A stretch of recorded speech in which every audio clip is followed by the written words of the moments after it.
How's it going, guys? It's the 1MFP here. So 2 games into our matchup against the Ottawa Senators, the Habs are up by 2, and what a game 2 it was. I made a little pre-game video for game 2 in which I was saying the Ottawa Senators were not going into game 2 with the proper attitude. They were reacting in a bad way to their game 1 loss, and I kind of predicted that, well, if they're going to go into game 2 with that attitude, they're going to lose. Despite being correct in my prediction as far as the Habs winning game 2, the type of game that went down wasn't something I was expecting at all.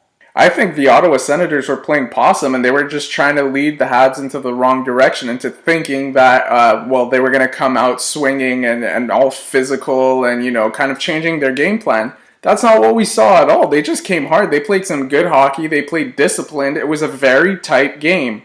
Now, part of that is due to goaltending. I mean, Andrew Hammond came up big last night. He made some important saves on Habs power plays. He made some key saves when Ottawa was down by 1 goal. He really kept them in the game to allow them to tie the game eventually late in the 3rd period.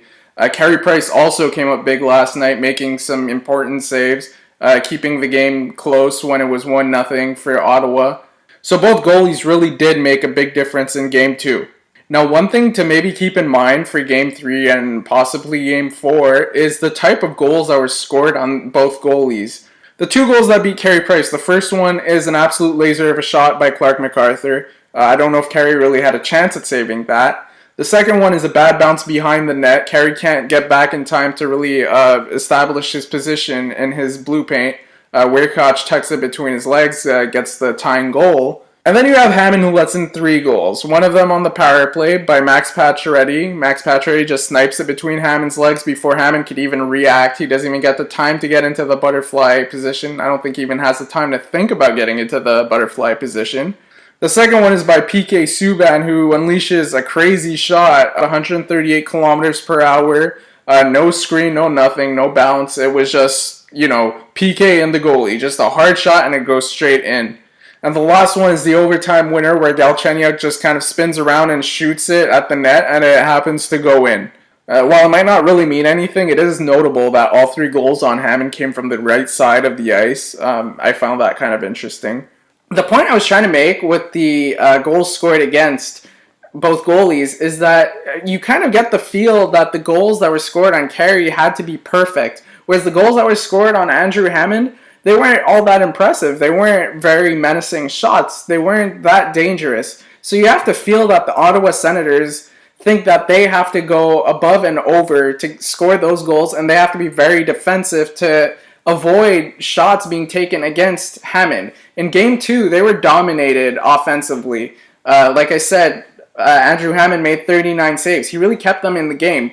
If he doesn't make those saves in Game 3, Ottawa's in a very bad position, and they know that. So they're going into Game 3 knowing that they have to protect Andrew Hammond because they don't know how he's going to perform. They don't know if he's going to make the key saves. You have to believe they do have confidence in him. After all, he did bring them to the playoffs. He won, 20 out of 23 of his starts. Those are crazy numbers. He's had crazy regular season numbers, but thus far, he hasn't performed the way he needed to against the Habs. So you have to believe that that worries them. They're going to come out swinging. They have the home ice advantage. You know, they're going to get the pairings they want on the ice, the matchups they want on the ice. They're going to try and throw everything at Carey Price. It's going to be up to the Habs to weather that storm, and to kind of counteract that, they have to, you know, just create turnovers. They need to come up with chances, create opportunities. And if they could score on Andrew Hammond, they take away a load of confidence from the Ottawa Senators. Something else to note is that the Ottawa Senators scored the first goal of both Game 1 and Game 2. So they know going into Game 3 that they could get that first goal and it doesn't really mean anything. The Habs can come back. They have that resiliency. So for that reason, I really believe that the Sens are going to give Game 3 everything they got. They're going to come out with all their offensive power, and the Habs are going to have to match that. If they don't,